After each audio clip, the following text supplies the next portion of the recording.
All right. Hey guys, I'm Jesse with Real Talk, and today we have a special guest named Janet Hayes, and she is going to be talking to us about AOT and exactly what it stands for.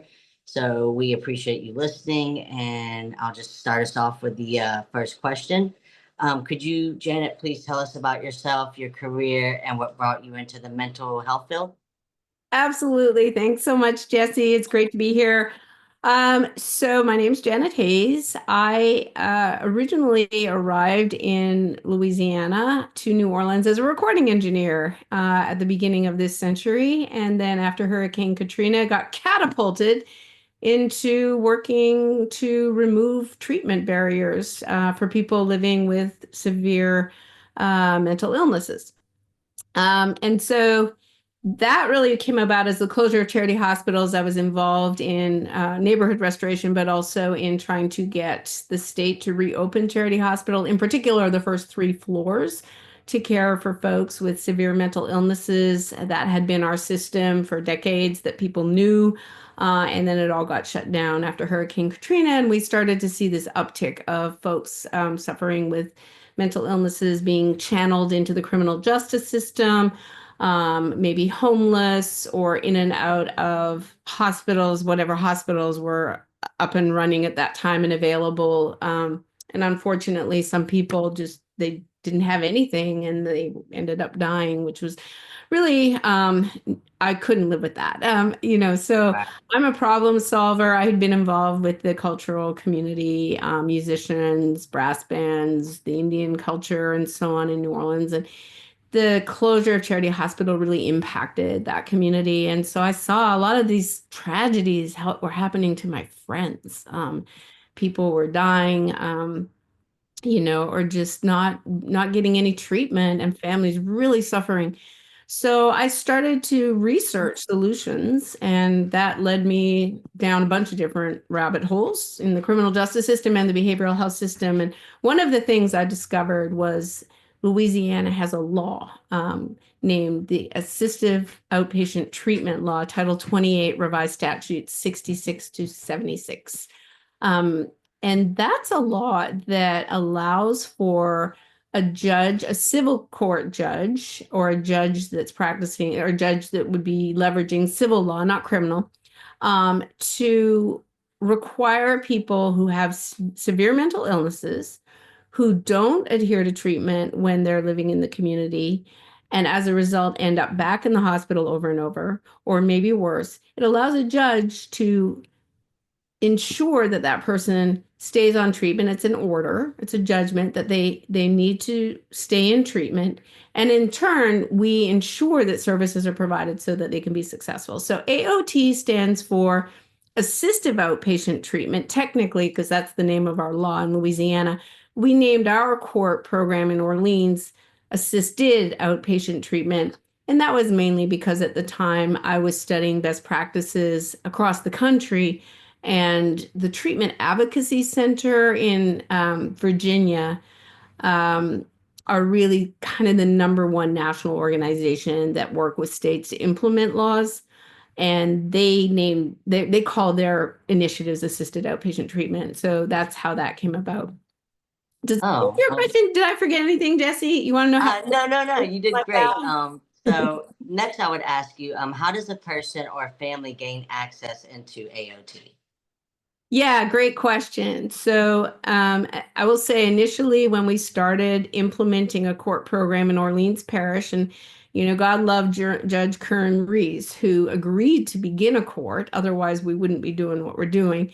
So initially, when we began, the law had a lot of restrictions for people, families especially, who wanted to petition for AOT for a loved one. And the law was more geared toward hospitals being the petitioner. And there are a lot of reasons for that, and there are pros and cons to both. But how does someone access the system if, say, they're a family member or a friend or a provider, they have a family member or a patient or, a client living in the community who has severe mental illness? They have been in and out of hospitals repeatedly because they won't take their medications in between hospitalizations. And that's mainly because they don't know they're sick, also. We could talk about that a little later.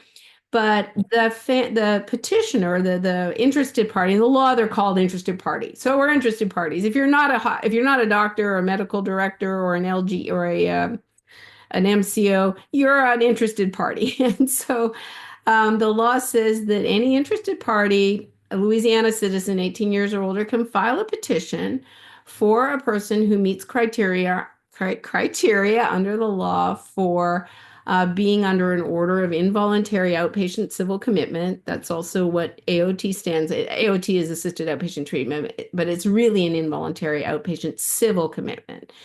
And so that criteria is they must be 18 years or older. They're suffering from a severe mental illness or a mental illness that causes them to be unable to live safely in the community independently.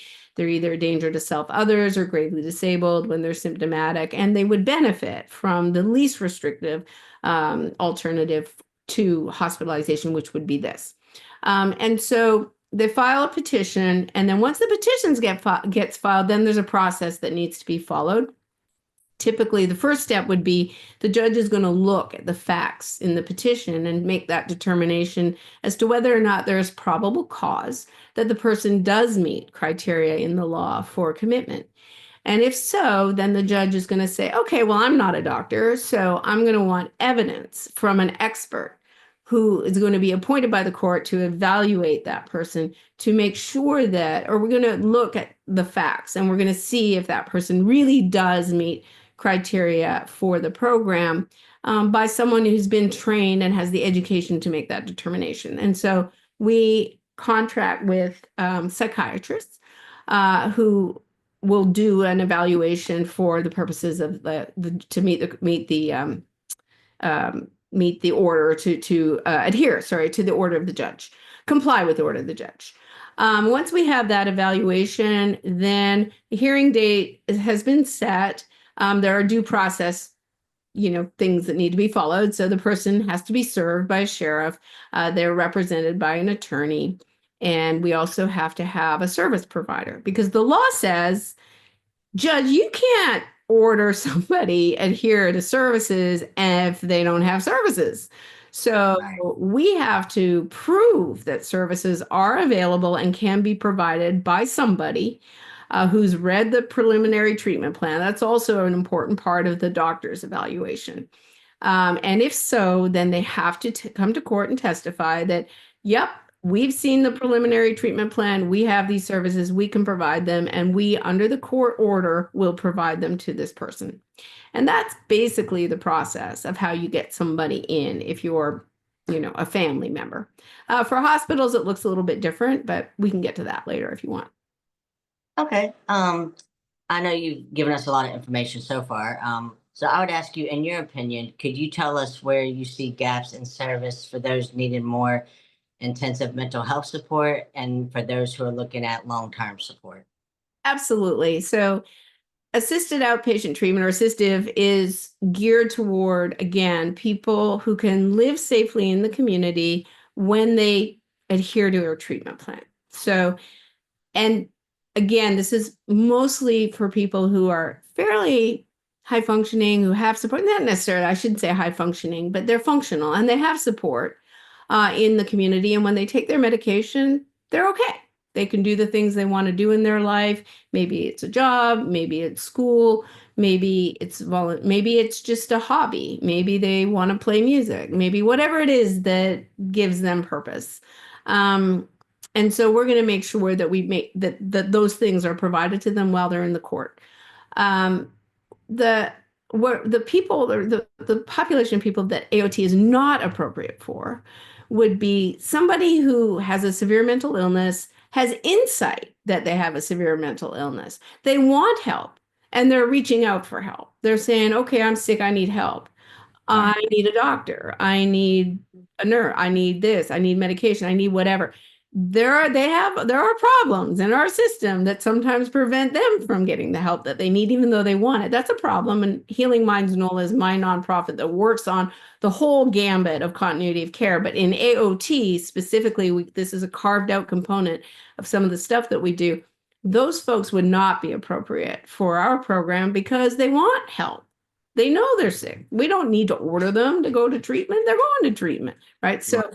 the other cohort of people that really don't fit into AOT would be those people who cannot live safely in the community, even when they take their medication, even when they're following a treatment plan. Their baseline is that their illness has progressed, or that, there's been so much progressive deterioration over time, usually, maybe from substance use or maybe from severe mental illness or maybe both, that even when they're getting what they need getting the treatment in the community, they still can't live safely on their own. Those are folks who really need to be um, placed in a facility somewhere where they can live, but they have supervision. So there's a higher level of management care where they get managed care in the actual facility where they're living. So where the gap there really, and I will say that every conversation I have with everybody who I speak with who deals with this population will all agree, and all of the conversations end and land on this point. What is really needed are transitional levels of care in between hospitals and the community, in between hospitals and the jail, in between hospitals and homelessness, in between hospitals and death, where a person, once they're stable in an acute psychiatric facility and they have reached their baseline might be terrible, but it's their baseline. From Right. there, then they need to be able to be moved over somewhere that's living like in nature. It's not a hospital. It's not institutional. It's not sitting in a hospital room 24/7, walking up and down the hallways or whatever. That is not a program. That is not living. That does not give purpose. That is not okay. So what we need, what we don't have, is to be able to move someone from that acute bed, that setting, once they're stable enough to be moved into an environment where it's living, right? There's a kitchen, there's a living room, they have their own room, or maybe they share a room with somebody. There are programs on site. There's clinicians or social workers, managers on site, making sure that they're getting their medications when they need it and making sure that they have access to the community. But they're being watched and they're able to, so they can thrive, but they can still come back. We know they're safe. We know that people don't do well unless they're safe, right? So the number one, I guess, or maybe not the number one, but one of the main things that a psychiatric facility provides is safety, a safe environment, right? Where a person can then begin to work on their issues. They can't do that if they don't feel safe. So anyway, so that's a gap. Other gaps, a major gap, I think, is continuity, not only continuity of care, but continuity of communications. So HIPAA can be problematic in a lot of ways in the system to prevent providers from having information or getting information about their patient that's necessary and essential to making sure they're getting a good diagnosis, making sure that they're on the right treatment plan, and that they're aware of any medications that the person has taken in the past, that they might be taking now, or that maybe they're supposed to be taking and they're not taking. So AOT has, in a way, served to close that gap to a certain extent. So, and what I mean by that is, and Jesse, if I'm going on too long, just interrupt me, or just Oh no, you're fine. You're over the fine. head and just tell me, because I do tend to ramble sometimes. But so AOT, so we didn't talk about non-adherence and what that looks like in the court program, right? So what are the legal implications of non-adherence? We don't hold people in contempt in a civil court. We don't put them in jail because they don't show up for their court reviews. The law says that for people who are not taking their medications, even when they're under an order to take their medications, and they're also decompensating, so they're demonstrating decompensation, that at that point, their provider, whoever the mandated provider is that the court has assigned, they can take that into consideration as to whether or not to hospitalize their client and get them back on track. So the idea is in AOT, we want to get them on track as soon as possible so we can get them out as soon as possible, back into the community. Let's go. Come on, let's pick up where we left off. Let's not go so far down the rabbit hole that we have to start over. Let's just get there a little sooner, get them back on track, get them out. So in those cases, what AOT can do, because they're under an order, they're in the court process, we have records, we know who the provider is, right? So we have information. And so if one of our clients ends up in the hospital, we can provide the hospital or the treatment facility with the, their like the context of the person they're working with their history. So the psychiatric evaluation that the court has ordered that is going to and that's an assessment where the doctor, because they're not assessing for treatment, they're assessing for criteria. They've interviewed collateral sources, they've interviewed the petitioner, they've interviewed maybe previous treatment providers, they've interviewed the respondent themselves, they've interviewed a lot of people to put together this evaluation that shows the whole history. So we're looking at a person in context of their whole history that we can then provide that to a Mhm. hospital if they end up hospitalized, where the doctor can look at that too and say, oh, this is who this person is. Because don't forget, if somebody ends up in the hospital, the doctor is going to see that person how they are when they're in the hospital. They Right. don't know anything about how they are when they're not in the hospital. So they might see an entirely different person than we see. So without that extra information, they can't make a good medical decision or judgment based on just how the person is right here, right now, who I'm seeing in front of me. We can also connect them with a service provider. So make sure that the outpatient provider is faxing over the most recent treatment plan immediately to the inpatient doctor so that there's continuity and streamlined treatment. Because one of the things that you probably run into this, Jesse, and other people have as well, that a person's with an outpatient provider, then they end up hospitalized. The outpatient provider gets cut off. There's no communication. The inpatient doctor takes the patient in an entirely different direction. And we've even had cases where the inpatient social worker has then referred the person out to a different outpatient provider. What is the sense in that? So what we do is make sure that all the dots get connected so that we keep the person on the right track and that there's streamlined communications and care. But that's another gap that we need to do. We could do better. We passed a law last year, actually, that does require psychiatric facilities to receive information about their patients, make sure that goes into the record, and discharge back to the most recent treatment provider with that information, which is helpful. It hasn't been implemented very well yet, but hopefully that will start to take shape this year as well. But Yeah, those I think intermediate levels of care are critical. yeah, I think that would be very helpful because I know like when I was working on the phone lines that I'd get people that were like, well, I just got out of the hospital, and I need my medication, and they don't have that support because they're no longer in the hospital. So then they're trying to, self-medicate, or, they're not on medicine, so they have different issues that come, from that, and then they're going back to the emergency room and basically starting all over.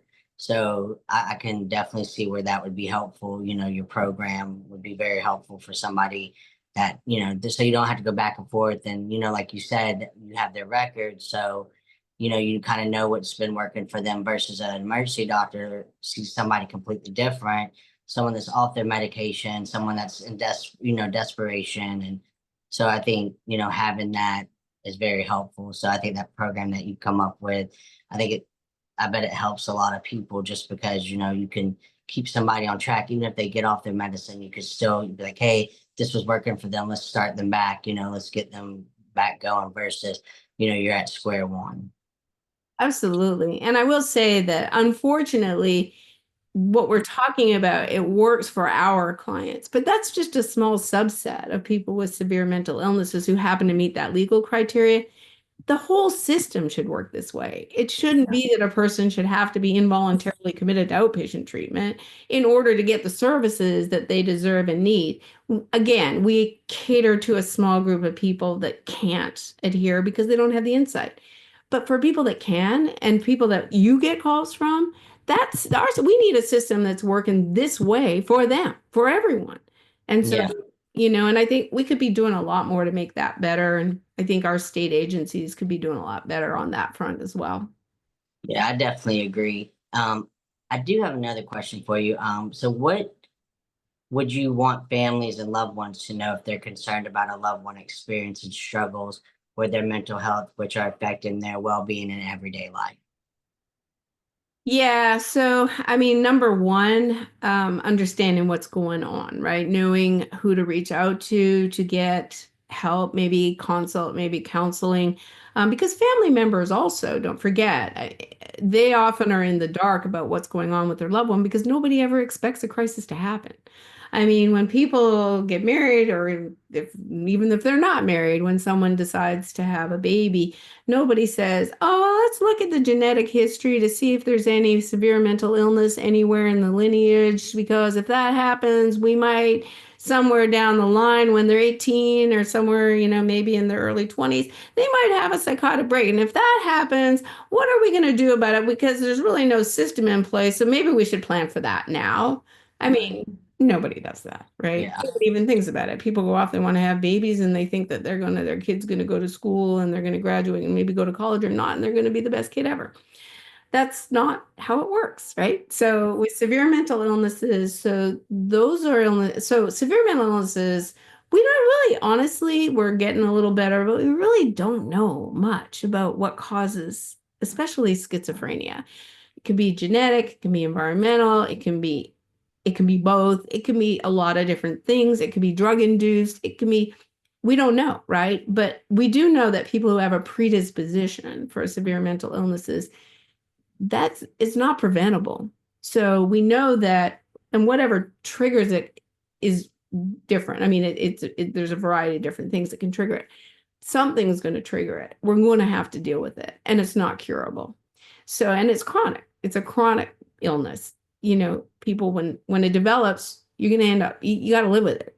And we can manage it, right? So, and there's different, I mean, there's I shouldn't say, I mean, we can manage it. There is also a subset of people that are treatment resistant, and we can't manage it with medications, but we can manage it in other ways. People need help. So what to do? I mean, you now got somebody, a loved one who's suffering, they're suffering, you're trying to figure out how to help. You're doing your best and nothing's working, right? So, I mean, for most people, if it's severe mental illness that causes where symptoms are causing behavior of danger to self, others, and they can't get help anywhere else in Louisiana, they're going to go to the coroner's office. They're going to hear about, oh, from somebody, you need to go to the coroner's office to get an order of protective custody, to have the police come and get your loved one and take them to the hospital. Or you might just call 911, right? Desperate situation. I don't know what to do. My loved one is acting this way. I can't reason. They're not listening. They're not listening. They can't listen, right? It's like Right. there's an impairment, a thought disorder. The thoughts aren't connecting. It's like you think you're talking to the person you know and love and that you raised and that you've loved their whole life. But what you're really talking to is an illness that has no, that isn't, there's no, you can't reason with an illness. And unless we get that under control, unless we treat that, we're not going to be able to do anything to help that person. So, I mean, I think first of all, if something like that is happening, call the coroner's office. They have all kinds of resources there to help people who are in mental health crisis. Call 911, call 988, call the crisis line. Someone's going to come out and assess your loved one. A professional is going to come out and assess your loved one and find out what's really going on. If they'll go with you, which would be ideal, then just transport them yourself to an emergency room. Let the emergency room nurse know what's happening. Give them all the information they need about when did this start? Is there a history of mental illness? Are they using drugs? When was the last time they saw a doctor? Do they have any physical problems? Sometimes a mental illness or sometimes symptoms can look like mental illness, but maybe it's not a mental illness. It may be something physical going on within the body that causes the person to look like they have a severe mental illness. So, but that would be great. I mean, I love that if you can get someone to go with you, then just take them yourself directly to a hospital, and then the hospital will take it from there. Um, that's a really difficult question, just because I don't know how there needs to be more education, I think, in the community for families about what they need to do in these kinds of situations, because where are they going to hear it from, right? If they don't hear it from where are they going to get the information from? I mean, there's no PSAs. I don't see any billboards as I'm driving down the highway say, if your loved one is in crisis, do this. Other, it might say call 988, but then 988 is going to refer them somewhere. And, we don't know. We lose track of them that way. So Right. there's a lot of problems there too. Um, I mean, I have my own nonprofit organization, Healing Minds NOLA. Folks can always reach out to me and I can do my best to consult. But then there's NAMI. NAMI is also a great organization that represents families who have loved ones with severe mental illness. They have resources, but they also have a ton of educational materials, and they really are good at that. I mean, I will say they have a family to family class anybody can sign up for. I think it's 12 classes altogether, and they will take you through the whole gambit of what severe mental illness is, what it looks like, what to do in crisis, and also connect you with other families that are going through the same thing. So that's a great support as well. I would say that would be the first thing I would recommend for somebody going through this. Okay, well, I appreciate that, and then hopefully people will hear that and go there and get the resources that they need. I know we've talked a lot about your program. Could you tell us one of your biggest success stories? Oh, there's so many. What's the one? And they always make me cry. Yeah, we had a woman who, actually, this is somebody who I knew previously, not well, but we traveled in the same circles and, sort of had the same mindset about a lot of things. And I didn't really know for a long time that she had a severe mental illness because I guess, we weren't that close. But we have a mutual friend who reached out to me one day and said, she's having a lot of problems. And I know that you work with people with severe mental illness. Is it okay if I give your phone number to her parents? And I said, absolutely, of course. And so her parents called and, so the story started to unfold and, it started to figure out what was going on. And they were doing their best. They weren't living in Louisiana, but, very supportive and making sure she had somewhere to live and, always had support and resources. Anything she needed, to her basic daily, to meet her daily living needs, she had access, she had resources. But when she was symptomatic, she would do all kinds of things that were out of character and she would put herself at risk. And so her grave disability was mainly because when she's symptomatic, she would do things that would bring harm unto herself. So eventually, and her parents, they really didn't know what to do. She had periods of hospitalization, would clear up and then back out and then would cycle down again. And they were really at a loss. And so they talked to us about filing a petition for AOT. And so we did that, but she was very unstable and needed to be hospitalized to be stabilized first before coming into the outpatient program. Just like anybody in any outpatient Right. program can't do anything if the person's not stable first. So we sent her to the hospital. We helped the family send her to a hospital, and they kept her for about 7 weeks. And she, by luck, she had a really good social worker at that hospital. That was when she was inpatient. And that social worker worked really hard with her to get her through, first of all, to get her through her illness. She had a hard time. They had a hard time getting her stable, a really hard time. That's why they kept her as long as they did.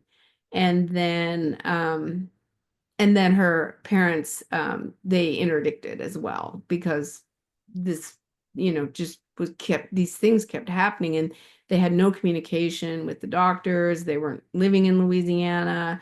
I mean, they had no control and she was always putting herself at severe risk of harm.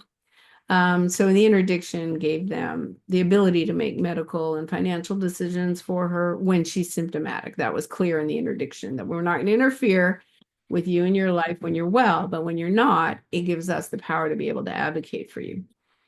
And so then I went in, I met her when she was at the hospital. I explained how AOT works and that she would be provided with an ACT team, a sort of community treatment where she would have 10 people that she would see over time consistently who would provide for all of her needs. So she would have a psychiatrist, a counselor, a nurse, people to help her work with or any social, issues or social needs. So maybe Social Security, maybe and then a vocational specialist and all of that. So assertive community treatment is a team of 10 people that wrap around one client.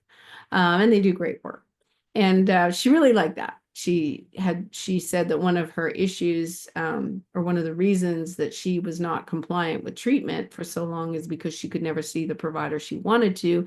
And then when she would make an appointment, she would always be seeing someone different. So she could never get the same person twice. And she didn't like that. And so that was one of the reasons she said she would not take her medication and was just resistant to psychiatry and medication to begin with.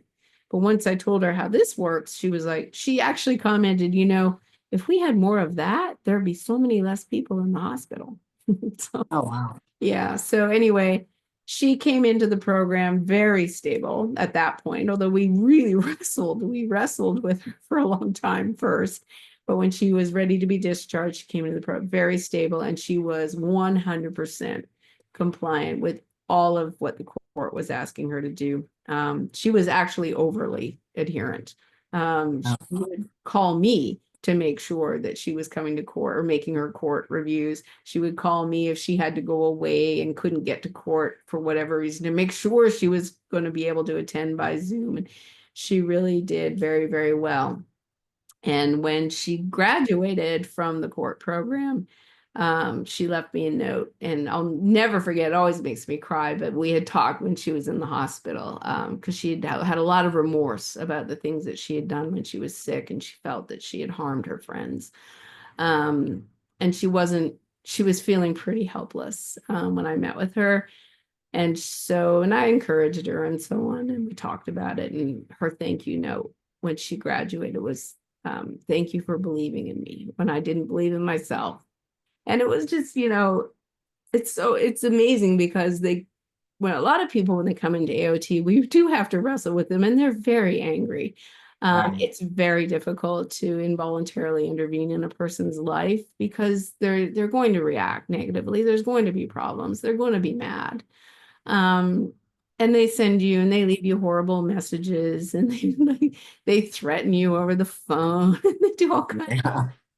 And I can say, and we have a wonderful judge, and after they've been in the program for maybe a few weeks, they start to realize that the judge is really there to look out for them and be their best advocate and help them any way he can. And, it helps to have a judge in your back pocket. If Yeah. make a phone call, people pay a lot more attention if a judge is the one making the phone call than if just anybody's making a phone call. So, I find that, once they start getting going with us, they really start to like AOT and are often really grateful when they start to do well and when they get better and they graduate. And so we start out with bricks and bracts, but when, about halfway through the program, we start getting roses and chocolates and flowers and all kinds of things. One client brought in paintings for us the other day and thank you cards. So, and she was also I'm telling you, this is not easy stuff. This is not easy work, Jesse. Yeah. But the reward is when you see people recover. And there's nothing more rewarding than that. And that's why a lot of us keep doing what we do. Yeah. And I think you touched on my next question a little bit. I was gonna say that you're so passionate in a career that, is definitely tough and has a lot of stressors. What drives you to keep going? I think I have some sort of genetic defect that drives me to doing it. I think, there's certain people that just have an aptitude or a calling to do what they do, and I think I'm one of those. I was born an advocate, so no matter what I've done in my life, I've always advocated. That's part of me. That's just me. I guess. I don't know why I'm so passionate about it, but I can tell you that I can't resolve seeing what I see on the streets every day, knowing what I know, and knowing that I have the ability to make a difference and Mhm. not do that. I can't live with myself. If I see that amount of suffering, knowing that I could do something to change it if I put my mind to it and not do it, I just wouldn't be able to sleep at night. So it's my conscience, I guess, that Yeah. drives me to keep doing the things that I do. And I like it. I mean, I love learning systems and solving problems and removing barriers. Healing, like I mentioned, Healing Minds NOLA is my nonprofit organization, which looks at the whole kit and caboodle of severe mental illness, continuity of care, communications, coordination, and all of that. And I love changing laws, to make people's lives better. And so I've done some of that, right? It's great when you can go up to the legislature and amend a law or pass a new law that is over time going to open up the system for more people so that more people can access systems. I love working with a judge so that, when I know a facility or a provider or someone is kind of slacking on the job, that we can hold them accountable. I love that, right? So I mean, I don't love it when I'm stuck doing work and can't change anything. Right. I couldn't do that. I would give up. But when I know that I can make it, when I can change what I know is wrong and leverage whatever relationships I have with people or whatever knowledge that I have about a system or whatever book I read or, just talking to people, I love to do that. So I guess my self-centered, sort of driven reason would be I love it. It makes me feel good to change systems. Well, we're definitely lucky to have people like you, out there that's willing to make Me a too. difference. Yeah. And I think it does take special people like that to really care and make a difference. So, anytime I hear anything about someone doing programs or you're going out trying to help the homeless or people who can't, want help, but don't necessarily know how to get it. That was a whole big reason why we started our podcast, was to bring more awareness about mental health, to, maybe some people think, they don't know anything, and then we can put it out there, hey, we're here, so I think it takes special type of people to really care about the world, and we definitely need as many people as we can get. But I'm glad that you're out there, and I'm glad that you do the work that you do. I do have one last question for you. If you had one piece of advice to give our listeners about their mental health, what would that be? Listen to this podcast. Be the number one thing that I was saying. Um, Mental health. So yeah, I think research, learn, dive in, start looking, ask questions. I mean, start asking questions. Is what I'm hearing actually what's going on? Like, let me dig in a little bit and see. I mean, does the narrative match the reality? I think, and we talk about, and we're not, we have, I have trouble even just with the language. We talk about mental health when we mean mental illness. We talk about mental illness when we mean mental health. Right. Most people are not very well educated about the differences between what mental health means, what mental illness means, and what severe mental illness means. And so a lot of people tend to lump everything under one thing, and one thing doesn't work for everybody. There's so many nuances. I mean, we need an array of options, services, facilities, and all of that to meet people's needs at wherever they're assessed. But we need also have good assessments. So, I think um, we did a series of Zoom casts in 2020. It was because of COVID. We were going to do an in-person conference, but we couldn't, so we did it on Zoom, which I'm kind of glad about now. But anyway, on our website, there were a series of eight, I think we did eight Zoom casts where we brought in experts from all over the place to talk about specific issues pertaining to severe mental illness. And one of those Zoomcasts was the difference between mental health and mental illness. And we had two psychiatrists actually come in and discuss this topic. And I think, more of that would be really helpful because as much as we're removing stigma, I think in conversations, we're hearing more people talk about mental health and mental illness now. There's still not most people don't have a very good understanding of what it all means. So I Right. think we need to break it down beyond just talking about it so Yeah. we can describe it, what, who, what, I mean, there's all kinds of debate over medications. SSRIs for people with depression. Should I take medication if I have depression? Well, it depends. Is it a major depressive disorder, or do you have a situational depression? If you have situational depression, maybe you lost your job and you're sad. Do you need to take SSRIs for that? Probably not. Do you need therapy? Probably do. Um, you have major depressive disorder. That means that the depression never goes away. It's chronic, no matter what you do, no matter, what treatment, whatever treatments you try or whatever, it doesn't go away. It sticks. It's chronic. You can't get out of bed. You've been in bed for a year. Do you have major depressive disorder? Probably. Do you need to take medications for that? Probably. Right. And medications do work for a lot of those kinds of major depressive disorders. And there are other treatments that work even better if medications don't work. So know what's wrong first, but don't assume that because you've had an experience, your experience can be superimposed on everybody else. Listen, learn, be open. Don't let your ego get in the way. Don't be afraid to be wrong, right? Right. I'm wrong all the time. Well, not all the time, but I'm always questioning whether or not I'm right about what the things that I advocate for with the information that I'm presenting to people because I don't want to be wrong.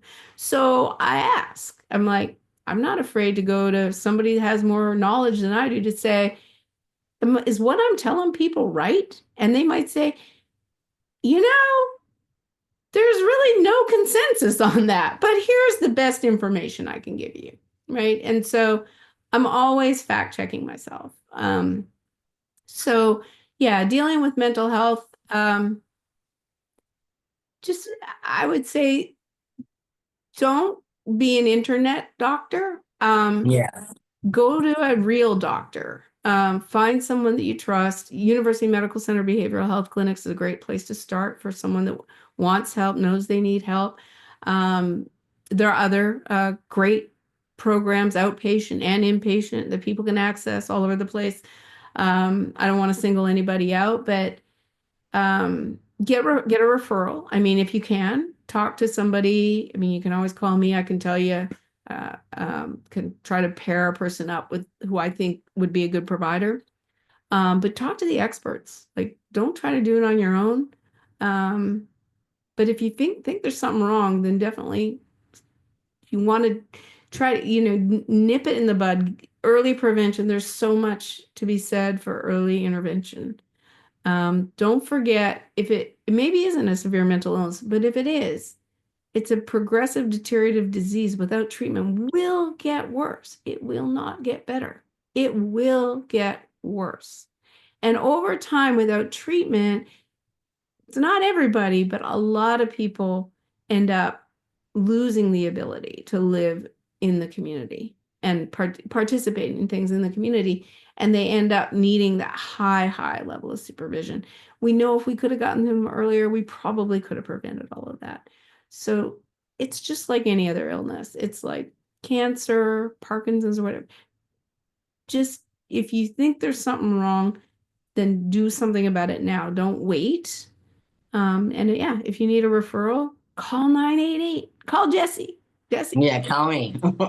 Well, Jenna, I really appreciate you taking the time to sit down and tell us about, your program and, all your helpful insights. And, it means a lot to us that you came and sat with us. And I just want to say thank you for all the hard work that you do. And we appreciate it. And we look forward to working with you, in the future. I do appreciate everything. And again, thank you for coming on this podcast to talk to me. Oh, absolutely. I appreciate the opportunity. And thank you also so much for what you do. It's really incredible work. And you guys have definitely made a footprint in this provider circles around the state. So you're much valued. I appreciate that. Right back at you. Thank you. Thanks. Thanks so much, Jesse. No problem. All right, guys, that's going to be our podcast for tonight. We will get this out to you, and we hope you enjoyed it and learned a lot of good information. Like always, no filters, no fluff, just real talk. Y'all have a good one. Until next time.